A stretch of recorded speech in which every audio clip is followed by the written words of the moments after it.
versículo 5:14, llamado Ayot, son seres vivientes, no son ángeles comunes. Figuras mitológicas son portadores, ¿sí?, del trono. Cada uno tiene 4 caras.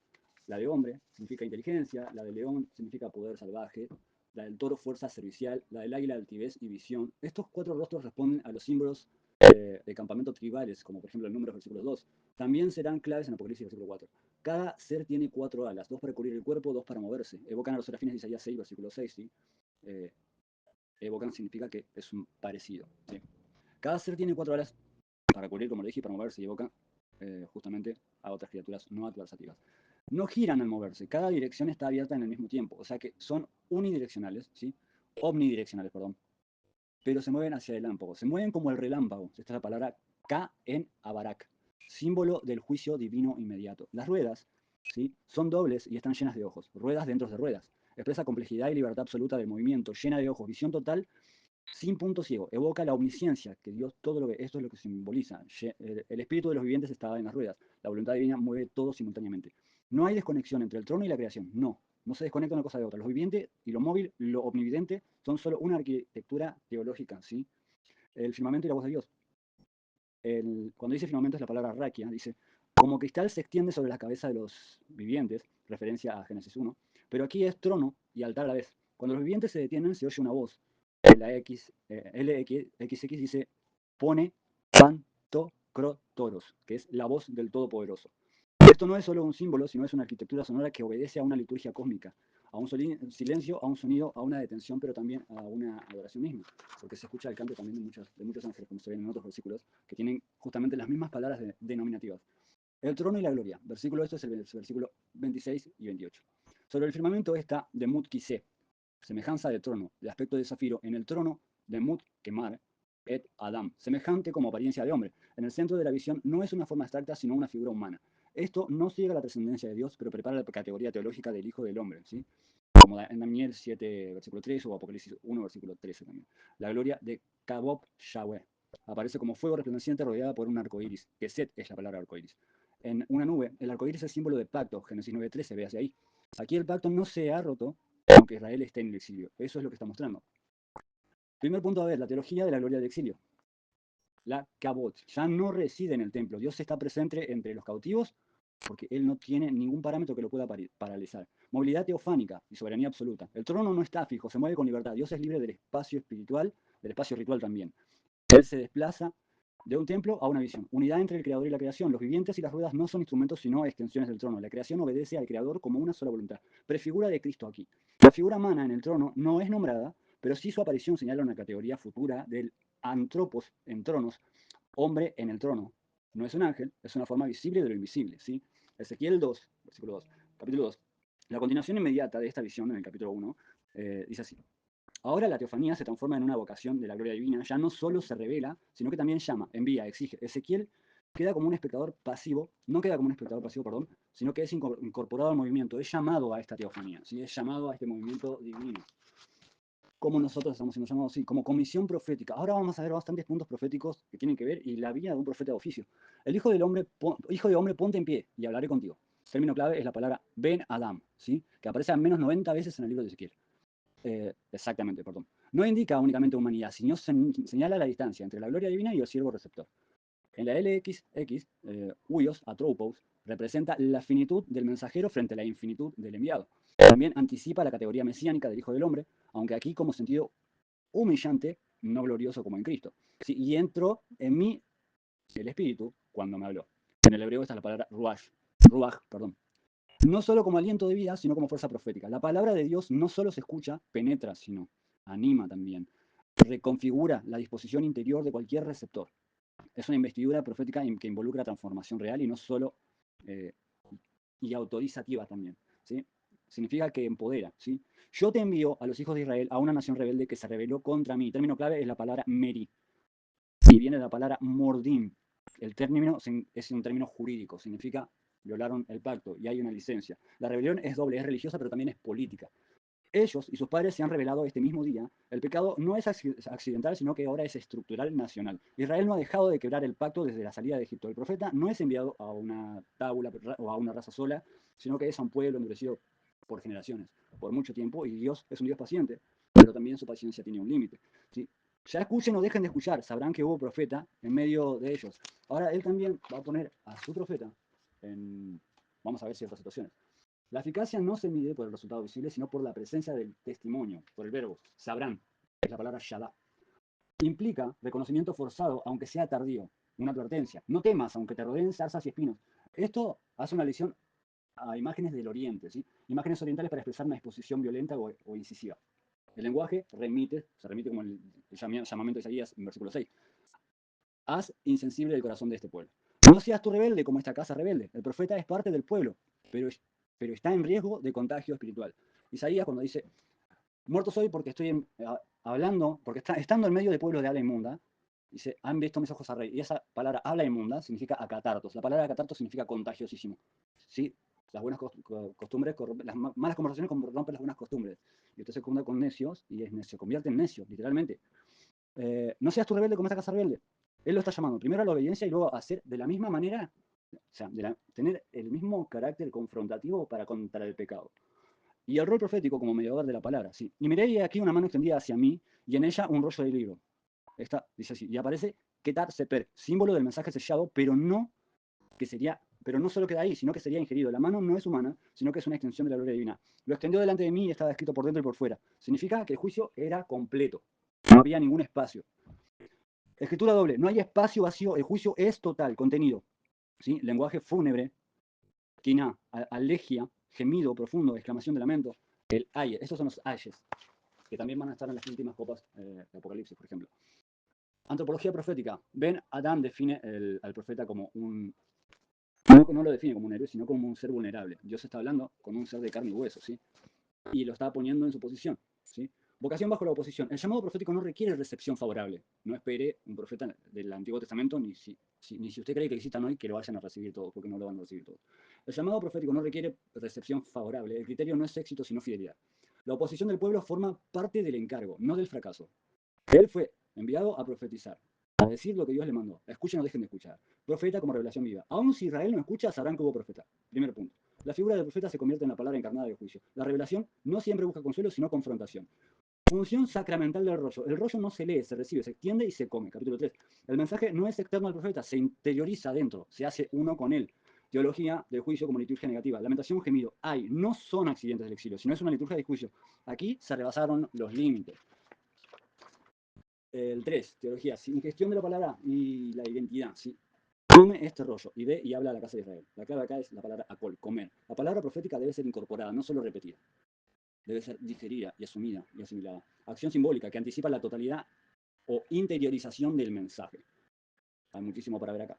Devorar el libro es la palabra katapagein. ¿Sí? En mi boca fue dulce como la miel, término matok, sabor agradable. Contrasta con un contenido de rollo de lamento, de gemido y de ayes, que son ay. ¿Sí? Pero la palabra puede ser dulce en la recepción, pero amarga, ¿sí? En la emisión. No eres enviado a pueblo de habla oscura, ni de lengua difícil, sino a la casa de Israel. Término es Am Keset Zapá, pueblo de lenguaje ininteligible, ¿sí? Que literalmente labios duros. El mandato profético no es transcultural, sino interno. La dificultad no es lingüística, sino espiritual. La casa de Israel no quería escuchar a Dios y el rechazo del profeta es el rechazo a Dios mismo. La teología profética es el mensaje ontológicamente ligado al mensajero. Pero el punto aquí que es, no es al mensajero el que rechazan, es al mensaje y el verbo vivo. Y el verbo vivo siempre estuvo. He hecho tu rostro fuerte contra sus rostros. Verbo basak, fortalecer. Dio forma en Ezequiel una posición igual de obstinada que la que tenía el pueblo. Nombre del profeta. Yes que. Dios fortalece. Se cumple ontológicamente aquí. No temas ni te espantes, aunque sean casa rebelde. Reiteración. Que refuerce la inmovilidad emocional del profeta. No te muevas por emociones, es lo que se le dice, literalmente. El temor es una forma de infidelidad a Dios. Dios te manda a predicar, el temor es una infidelidad a Dios. Se espera que el profeta hable a un frente del rechazo de la familia, sistemático, eclesiástico. Y me levantó el espíritu, esto es en el versículo 12-15, Ruach, aquí no es solo energía, sino es una fuerza irresistible. ¿Sí? La experiencia profética incluye un desplazamiento físico y emocional. A un costado todo lo emocional, a un costado todo lo físico. Acá es espíritu. Y oí tras mí un gran estruendo. Se escucha Berut Kedop, Yahweh, que viene de Dios. La alabanza de la gloria de Yahweh. Gloria, Kabob. No está estática, se desplaza. ¿Sí? El sonido empieza a esparcirse, ¿sí? Como la gloria en el Sinaí, en la dedicación. Esto se puede contar también ahí. No voy a dar todos los versículos porque no terminamos más. Y fui en amargura con la indignación de mi espíritu. El profeta no se regocija, es transportado a su deber, estando aún en amargura. El mensaje dulce en la boca es amargo en el alma cuando se debe ser encarnado. Y estuve entre ellos atónito 7 días. Siempre que Dios te manda, no es fácil. Siempre que Dios manda a predicar, a hablar, no va a ser fácil. Pero aquí se prueba tu fidelidad. Mesomem, desolado, paralizado. El profeta, al llegar al campo de sumisión, no habla 7 días. Periodo ritual de duelo, como en Job 2, versículo 13, o preparación sacerdotal. El profeta como atalaya. Te he puesto por atalaya, versículo 16, 21. A la casa de Israel, la clave acá es la palabra sope. Vigía o centinela. Responsabilidad activa. Ver el peligro y advertir. Si el profeta calla, la culpa de sangre cae sobre él. Responsabilidad primero, ética. Si el impío muere sin advertencia, culpa del profeta. Si el justo se desvía y no es advertido, también es culpa del profeta. Solo cuando la advertencia del profeta está dada, el profeta queda limpio. Usted es profeta. Profeta es la palabra naví, aquel que habla por otro. Si usted habla la palabra de Dios, está hablando la palabra que no es suya, es de Dios. Usted está profetizando cuando lee la Biblia. A menos que también tenga don de profecía y crea en los carismas también, bueno, al margen. Si alguien no cree en los carismas, yo sí creo, pero bueno, estoy dando teología escatológica, ¿sí? Y sistemática, que se puede utilizar para el que no crea en los carismas como para el que sí cree. Okay. Responsabilidad ética y doble. Bueno, implicación teológica. La profecía no es solo de revelación, sino es de obligación jurídica. La función es advertir, y esta tiene peso moral, tiene peso penal. El profeta no es intérprete pasivo, es un agente activo de advertencia. Restricción divina. Y allí la mano de Yahweh está sobre mí. Yahweh. Símbolo de fuerza irresistible. Se repite como señal de control profético. Él no puede resistir. Dice, te haré mudo. Acá estamos hablando cuando el profeta vuelve mudo, ¿sí? No por juicio, sino por pedagogía. El profeta habla y va a hablar solo cuando Dios le diga. No como los de hoy, que te vas a ganar el carro del año. No, no. Solo cuando Dios habla, el profeta habla. El que escuche, escuche. Y el que no escuche, no escuche. No hay coerción. Blanco, negro, frío, caliente. Con Dios no hay intermedio. El mensaje no cambia en función de la respuesta. La libertad del oyente no neutraliza la autoridad del mensaje. Haga caso, no haga caso, escuche o no escuche, Dios va a hacer lo que determinó y dijo en el mensaje que iba a hacer. Interiorización profética. El mensaje se ingiere antes de proclamarse. Usted, antes de ir a predicarle a otro, ¿sí? Practíquelo. El profeta no es un instrumento neutral, sino es un vaso saturado. Antropología misionera del profeta. Fuerte rostro, amarga alma, dulzura del texto, dureza del contexto. Todo esto tiene que tener usted. Tensión interna, pero con obediencia aunque duela. 3.3. El profeta mudo es un testigo visual del juicio, lo ve todo. Dios regula no solo el contenido, sino también el momento en el que él tiene que hablar, en el momento en el que él tiene que ser guiado para abrir su boca. La culpa transferida y la responsabilidad jurídica del mensajero. El profeta no solo advierte, sino que se hace responsable si no lo hace. Su función es judicial, no solo espiritual. Soberanía de la gloria en movimiento. La palabra kabot Shabé. No espera reacción humana para actuar. Se mueve, se impone y arrastra al profeta consigo. Ezequiel 4. Acto simbólico, el sitio de Jerusalén. Versículo 1, 3. ¿Sí? Toma ahora una plancha de barro y ponla delante de ti y diseña sobre ella la ciudad de Jerusalén. Esta es la versión, ¿sí? Estamos usando la versión mesorética, la versión hebrea. ¿Okay? El objeto es lehem, ladrillo, losa de barro cocido, usado como superficie para escribir o dibujar en tiempos del exilio. La ciudad no es contemplada desde lejos, sino es reproducida en miniatura para ser atacada. Acto no verbal, pero contiene al profeta como el artista del juicio. Él está ejerciendo arte con este juicio. ¿Sí?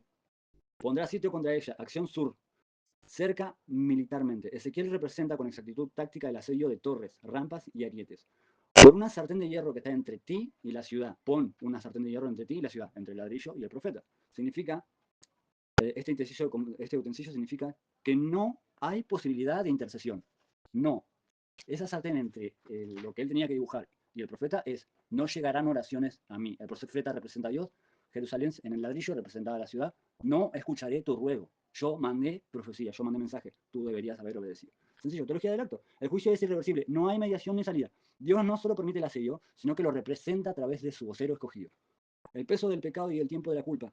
Y tú échate sobre tu lado izquierdo y pon sobre ti la maldad de la casa de Israel. Posición del cuerpo como símbolo del pecado nacional. Lado izquierdo, reino del norte, Israel, 390 días. Lado derecho, reino del sur, Judá, 40 días. Te he dado los años de su maldad según el número de sus días. El juicio es exacto, medido y calculado. 390 más 40, 430 años. Es un eco de la esclavitud de egipcios.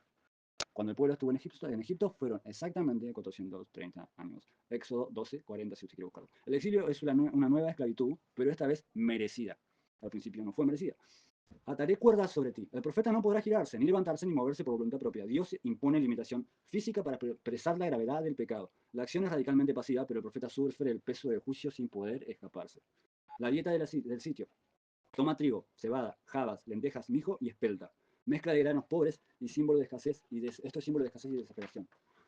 Esto no es pan gourmet y esto no es supervivencia. Quiero que usted entienda que esto es lo que debería comer un militar. Comerás por peso y beberás por medida. Alimento y agua racionada. Lenguaje de guerra. Sitio. 20 ciclos de pan, 230 gramos y un sexto de gin. 0,6 litros de agua. ¿Sí? Privación extrema impuesta por juicio divino. Harás pan cocido sobre estiércol humano. Esto está, ¿sí? Máxima humillación. Mandarlo al profeta de parte de Jehová. Máxima humillación hablando por el pueblo. El profeta tiene que representar esto. La impureza ritual. Levíticos 5, capítulo 3. Impureza cultural. Degradación nacional. Dios visualiza esta degradación moral y lo hace como un acto simbólico escatológico en su siervo, en Ezequiel. Ahora, él dice, nunca me he contaminado. Objeción del profeta, de Ezequiel, desde su vida sacerdotal. Dios responde y permite que él cambie el estiércol de ser humano por estiércol. En la mesorética dice vaca, ¿ok? En el texto griego dice vaca. No anula la humillación, pero reduce el nivel de impureza. Confirma que el simbolismo es más fuerte que el acto literal. Comerán pan inmundo entre las naciones. Van a comer pan inmundo. El exilio no será solo geográfico, sino será teológicamente vergonzoso. Comer entre naciones, vivir sin santidad, sin templo, sin tierra, sin identidad.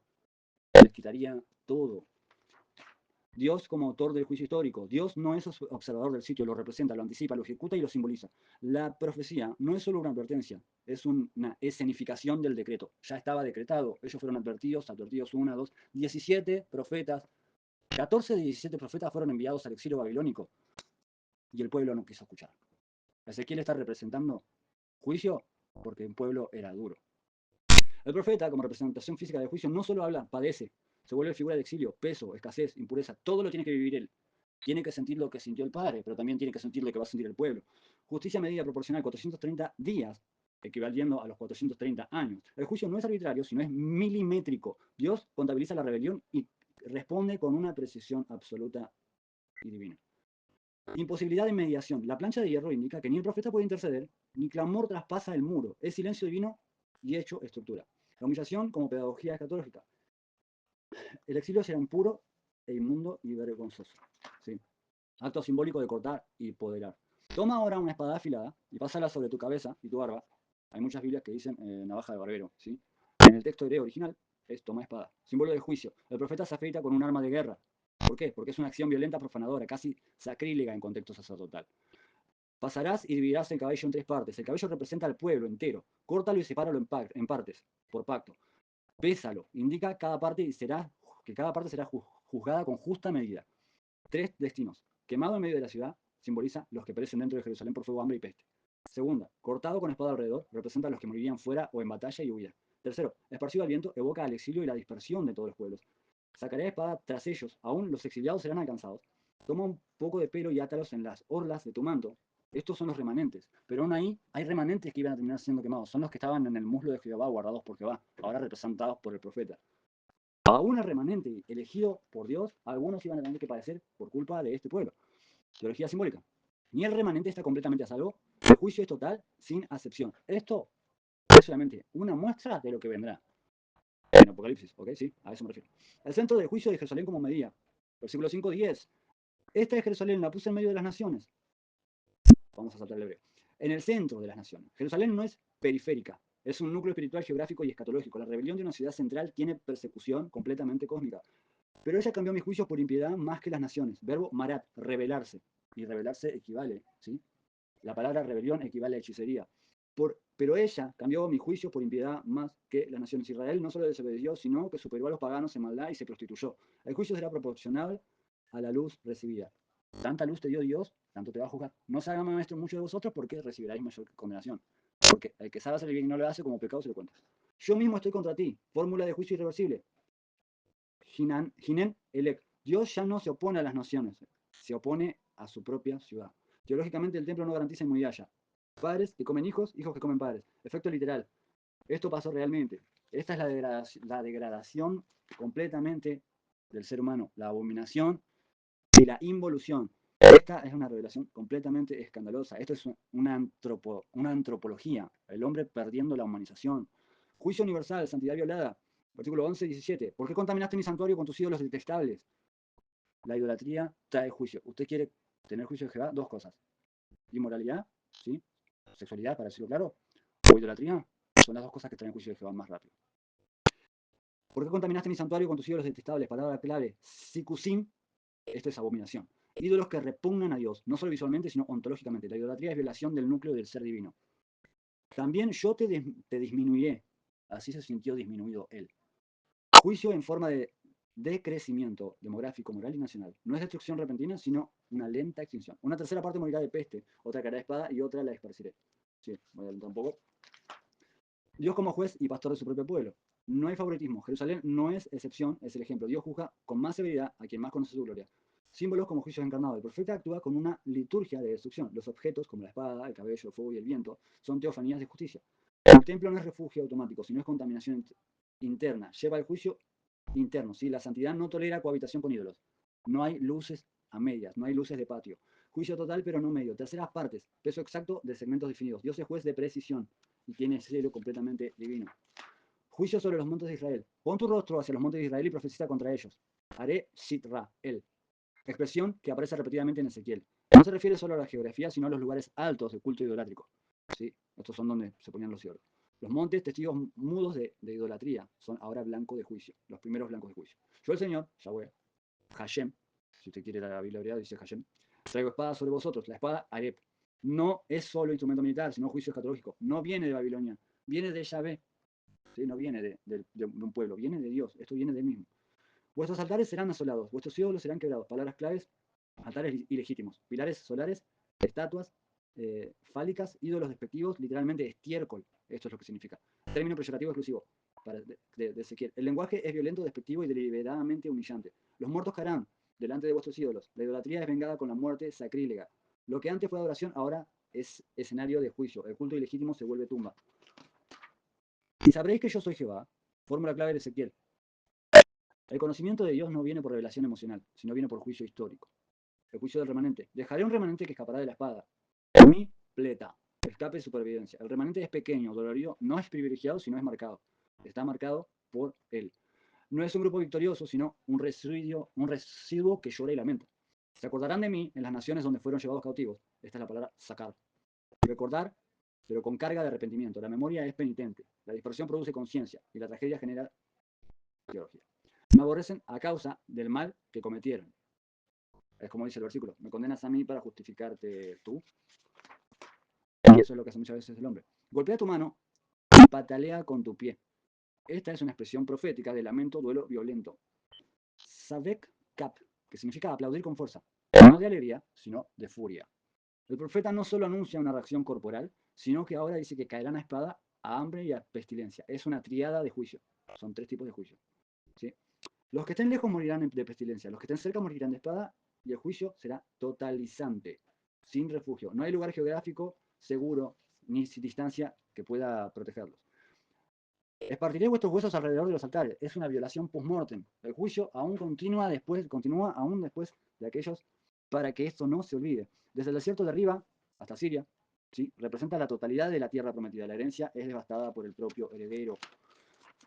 Teología sistemática del capítulo repetido. Los lugares altos no son los primeros en ser juzgados, sino es el culto ilegítimo que contamina la tierra y la historia. Dios comienza el juicio donde su nombre fue reemplazado. A Dios no se lo puede, no puede ser burlado. Si el remanente es teológicamente reactivo. No se gloria en su supervivencia, se convierte en memoria viva, ¿sí? Después del lamento. La tierra prometida se vuelve tierra desolada y el pacto no es eterno sin fidelidad. Si no hay fidelidad, no hay eternidad de parte de Dios en su pacto. Así como dice, han violado mi pacto sempiterno. Te juzgaré conforme a tus caminos, de Raquim, caminos de vida, no meros actos aislados. El juicio divino se basa en la trayectoria moral, no en circunstancias puntuales. Viene la mañana y el día está cerca. Ezequiel no es centinela profético, que ya no anuncia advertencias, sino sentencias inevitables. Él ya no fue a decir, se pueden arrepentir. Él está diciendo, va a suceder. La plata será desechada y su oro no podrá librarlos. Lo que una vez sostuvo el sistema, ahora lo va a arrastrar. Buscarán visión del profeta, pero la ley faltará del sacerdote. Colapso institucional. Sin profeta, Azón. Sin ley, Torá. Sin consejo. Sin amparo. El juicio viene de Dios. Nadie lo va a poder parar. Capítulo. La gloria se retira del templo. Este pasaje es muy importante, si conocen la Biblia, cuando la Biblia se refiere del templo. Ezequiel es llevado en visión al templo y ve la corrupción desde dentro. El capítulo está dividido en 4 escenas.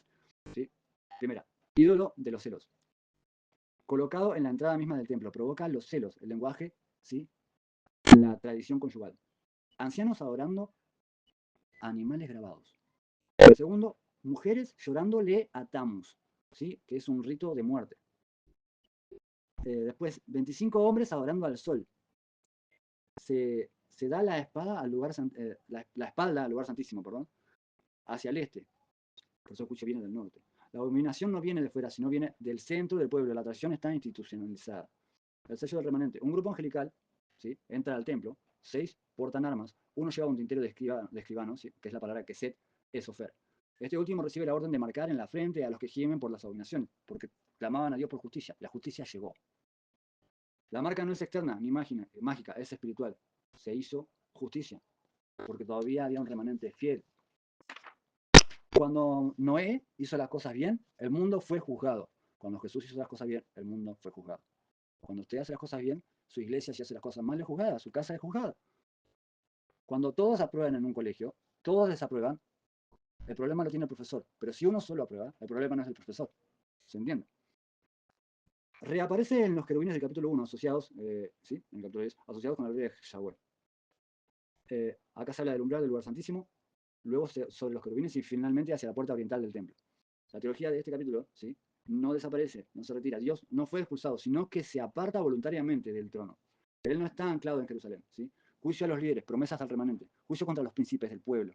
Los que traman maldad decían, la ciudad es la olla y nosotros la carne, metáfora de seguridad. Pero Dios revierte este dicho, no se cocinarán seguros, sino que serán sacados para morir. Promesa escatológica, y les daré un corazón nuevo. Anuncio del nuevo pacto. Dios mismo transformará la disposición interna de este remanente. Y pondré dentro de ellos mi espíritu. Es la primera gran mención del espíritu como motor regenerador que se desarrolla más plenamente en Ezequiel 36, ¿sí? Si lo quieren buscar. La gloria se retira definitivamente. Este capítulo concluye con la gloria de Dios pasándose sobre los montes al oriente de la ciudad. El libro de Ezequiel es uno de los libros más difíciles de entender. Es uno de los libros menos predicados. Monte de los Olivos, implicación mesiánica. El lugar de partida será también el lugar de retorno, ¿sí? Zacarías 14, versículo 4. O Hechos 1, versículo 11. Conclusión teológica del bloque 7:11. El juicio comienza en el templo. La corrupción no es externa, sino interna. Dios empieza por su casa. La gloria de Dios es móvil, libre, no está sujeta a estructuras humanas. 3. La marca de la fidelidad no es un ritual, sino es una existencia que gime por verdad, para aquellos que están gimiendo por la verdad y por la justicia y la reciben. El espíritu y el nuevo corazón son dados en un contexto de juicio. El monte de los olivos se establece como umbral de salida y retorno, ¿sí? Ezequiel 12:16, bloque temático, señales proféticas y denunciación a la infidelidad. Hijo de hombre, pon tu rostro hacia Jerusalén y clama contra la morada del país. Casa del dominio, palacio, residencias reales, la profecía está dirigida a la capital. ¿Sí? Saldrán con equipajes a escondidas. Ezequiel simula una vida para representar el exilio. Él tiene que representar cada hecho, así como Jesús nos representó a nosotros en cada hecho. Jesús fue desfigurado y deformado en esa cruz, y perdiendo su aspecto y destrozado y descuartizado, porque lo que a nosotros nos descuartizó es el pecado que mora en nuestra sangre. Nos desfiguró. Nosotros, cuando alguien nos ve, somos un guiñapo de pecado cuando Dios nos ve. Así se tuvo que ver Jesús. Y lo dijo, este es mi cuerpo que por vosotros es partido. Su cuerpo tuvo que ser partido, representando nuestro pecado, el pecado que nos partió a nosotros. Y esto es lo que está pasando con Ezequiel. Capítulo 13, denuncia a los falsos profetas. Profetas mentirosos como red y como cuerda. Hay una consecuencia tremenda para el que dice Dios dijo y Dios no dijo. No anunciaron salvación ni corrección, sino palabras vanas que aumentan la culpa. Se les compara con mujeres locas, literalmente, que no controlan su boca ni su corazón. La responsabilidad profética es suprema y la mentira es traición a Dios. La comunión sufre doble daño, pecado y engaño. Capítulo 14. Idolatría y pecado individual. La idolatría dentro del pueblo. Le Elahim. Ídolos falsos, sustitutos de Yahweh. ¿Sí? Los ancianos que colocan ídolos en sus corazones son responsables. Intercesión y justicia. Dios no acepta la intercesión de ninguno. Ahora Él es el que se va a encargar. Capítulo 15. La parábola de la vid. La vid inútil. La vid representa a Jerusalén. La madera del viñedo, que no sirve para nada, será quemada. La utilidad ante Dios se mide en función de fidelidad. La parábola subraya la utilidad de Jerusalén por la utilidad que tenía y la inutilidad por su infidelidad. En el capítulo 16 la alegoría es de la infidelidad de Jerusalén. Esta descripción es un poco poética. Jerusalén es representada como una esposa infiel que abandonó al esposo, Dios, ¿sí? La belleza inicial y la gracia son contrastadas después por la apostasía. Esto también se ve en Oseas. Tómate una mujer fornicaria porque la tierra fornicaba con Jehová. Toma una mujer fornicaria. El profeta tiene que sentirlo, que siente el Padre. Ahora cómprala. Es Jesús comprando a ese pueblo. Visión del valle de los huesos secos. Hijo de hombre, ¿podrán vivir estos huesos? Pregunta. Pregunta retórica que apunta a la aparente imposibilidad. El poder no está en la carne ni en la materia, sino en la palabra y el Espíritu Divino. Profetiza estos huesos y diles, huesos secos, oí palabra de Jehová. El verbo aquí es, ¿sí? Es naví. Profetizar tiene el sentido de hacer sonar, de alentar. La palabra es agente creadora de un logos de vida. Huesos son tendones, acá vemos la secuencia, es huesos, tendones, carne, piel, espíritu y luego vida. Muestra la regeneración integral corporal, espiritual y social, ¿sí? Ontológica, debemos de ser. Pondré en vosotros espíritus y viviréis. Nasamah, aliento y soplo vital. El Espíritu Divino es principio de vida nueva y comunidad restaurada. Interpretación teológica, en el versículo, sí, hijo de hombre, estos huesos son toda la casa de Israel. Israel considerado muerto en términos espirituales y nacionales del exilio. Representan la muerte del pueblo. Diles que yo abrí sepulcros y los haré salir de allí. Imagen de resurrección colectiva y nacional. Es más que física, es una restauración teológica y existencial que se cumplió en el 1948, 14 de mayo de 1948. Pondré mi espíritu en vosotros y viviréis. Anticipación del nuevo pacto de la renovación interna, ¿sí? El reino unificado, el nuevo pacto, la unión de las dos varas, Judá e Israel. Símbolo de reunificación política y espiritual. Supera la división histórica entre el reino del norte y el del sur. Pondré un solo pastor sobre ellos y vivirán. El pastor único anticipa la figura mesiánica, ¿sí? Salmos 23, Juan 10. Dios mismo es el pastor que guía y protege. Mi siervo David será su príncipe, referencia mesiánica, restauración de la casa divínica. Y también se le promete trono eterno a David. Pondré mi morada entre ellos. Dios no solo restaura, sino que habita con su pueblo. Fin de la separación causada por la idolatría. Teología sistemática del capítulo final, ¿sí? Restauración total, espiritual, nacional y social. Estos son los puntos a ver. No mera supervivencia, sino vida abundante. La comunidad o la comunión es reconstruida primeramente por el Espíritu y por la palabra, logos, la palabra encarnada, ¿sí? Último punto a ver, sí. El poder creador de la palabra profética, ¿sí? De Dios. La profecía es el instrumento de vida, la palabra resucita a los muertos. El Espíritu Divino, como agente central, renueva. No solo es el aliento vital, sino la presencia santificadora, limpia. Vuelve a tomar centralidades tras la expulsión de la gloria en capítulos previos. Unión definitiva de Israel bajo un solo pastor. Vuelve a unir, vuelve a resucitar, vuelve a santificar. Superación de la división tribal y política. Profecía mesiánica clara. Y por último, permanencia de Dios con su pueblo. Contraste con la retirada de la gloria en capítulos anteriores, ¿sí? Esto es lo que teníamos para ver de Ezequiel. Obviamente, no está todo el libro de Ezequiel, ¿sí? Y pasamos a saltear algunas partes. Pero este libro, como Apocalipsis o como Cantares, que también lo hemos visto, no son libros muy predicados. Primeramente, porque no hay estudio sistemático de la Biblia hoy día. La representación del profeta, la representación del predicador, la representación de aquel que va a hablar por Dios hoy, que no le extrañe a ustedes, como dice Pedro, que no te extrañe el fuego de prueba, como cosa nueva, como cosa rara que te esté pasando. Si Dios te dio don, si Dios te dio un don, si Dios te puso una Biblia en tus manos, si Dios te mandó a predicar, no esperes no vivir lo que tenés que predicar. No esperes no sentir el peso que tenés que sentir, porque la palabra se tiene que comer, como la comió el profeta aquí, ¿no? Sí, es dulce. Nosotros cuando leemos la palabra es dulce, pero cuando tenemos que entregarla muchas veces es con amargura. Y a veces el callarte cuando Dios te dice es tiempo de que hables, te lleva a vivir cosas. Yo lo sé por experiencia. El Señor me ha hablado y me ha dicho, ve, di y haz.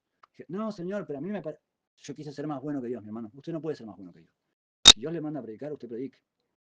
Yo dije, no, si ese siervo o esa sierva tienen una comunión tremenda, no. Si Él me está mandando, yo tengo que obedecer. Él dice, salta y yo digo, ¿qué tan alto? Él envía y usted obedece. Porque si Él quiere, va a pasar como Ezequiel. Usted no se va a poder mover, o usted va a pasar la humillación, o usted se va a tener que callar porque Él lo va a hacer profeta mudo.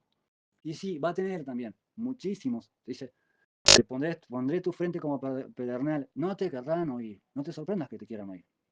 Este libro enseña que aunque no te escuchen, vos solo tenés que ser fiel. Este libro te enseña que aunque no quieran oír y aunque parezca todo perdido, aunque parezca todo muerto, el Señor resucita cuando quiere y que su justicia se va a hacer. Lamentaciones 3, 37. ¿Quién podrá ser aquel que diga que ocurrió algo que Jehová no mandó? Salmo 115, versículo 3. Nuestro Dios está en el cielo y Él ha hecho todo lo que quiso. Como lo quiso, lo ha hecho. Y no hay nada que se escape de la órbita de Dios, no hay nada que se escape de la predestinación precisa de Dios. ¿Sí? Si el Señor está hablando y está mandando, y le está llamando al servicio, le está llamando, usted sabe a qué el Señor le llama, usted sabe cómo el Señor le habla, yo no tengo por qué explicarle a usted cómo es su comunión personal o íntima, pero si Él le manda a hablar, hable, si Él le manda a predicar, predique, y si Él le está llamando, no endurezca su corazón, porque si usted endurece su corazón no es como el profeta, es como el pueblo, y después cuando usted tenga que pasar comiendo pan de humillación, pensando que estaba bien resguardado, como decía, somos carne en la olla, no, yo te sacaré. No se pregunte después por qué pasan las cosas que pasan. Es así. Dios, al que toma por hijo, azota a todo aquel que toma por hijo. Si por un poco de tiempo nuestros padres nos corregían, siendo padres terrenales, ¿cómo no nos va a hacer un Padre eterno que quiere lo mejor para nosotros? Que nos dice que su voluntad es buena, agradable y es perfecta. Sí. Bueno, el libro en sí no es un libro fácil de entender porque no es un libro muy explicado en un amplio espectro. O sea, generalmente los libros escatológicos no son libros muy leídos, ni tampoco son libros muy interiorizados. Nadie se interioriza en la escatología generalmente hoy. Son pocos los escatólogos. Pero todo lo que usted está viendo, nada es poético, nada es solo alegórico. Lo que el profeta tenía que vivir, también lo siente el Señor. Así como Oseas, lo decía hoy, Oseas sintió la infidelidad de su esposa y la tuvo que volver a buscar, pero esta vez pagar. Así se sintió el Padre y tuvo que mandar a Jesús, tuvo que pagar, porque todos le fuimos infieles, por cuanto todos pecaron. ¿Sí? Dice el Señor, pagó ese precio. Primero le fue, le buscó, luego le trajo. Luego no bastó con eso porque nos volvimos a escapar y como dice Gomer se volvió a prostituir otra vez, a buscar otros dioses, como el libro de Ezequiel, se ve desde la A a la Z. Pero aún así, él está dispuesto incluso a pagar para amar. Pero si uno no quiere venir con amor, la justicia sigue en pie, como lo dije en el último estudio. La gracia no anula el juicio. Y Dios es justo, ¿sí? Pero también es un Dios de amor. Y si usted siente que el Señor le está hablando, le está llamando, bueno, responda a ese amor.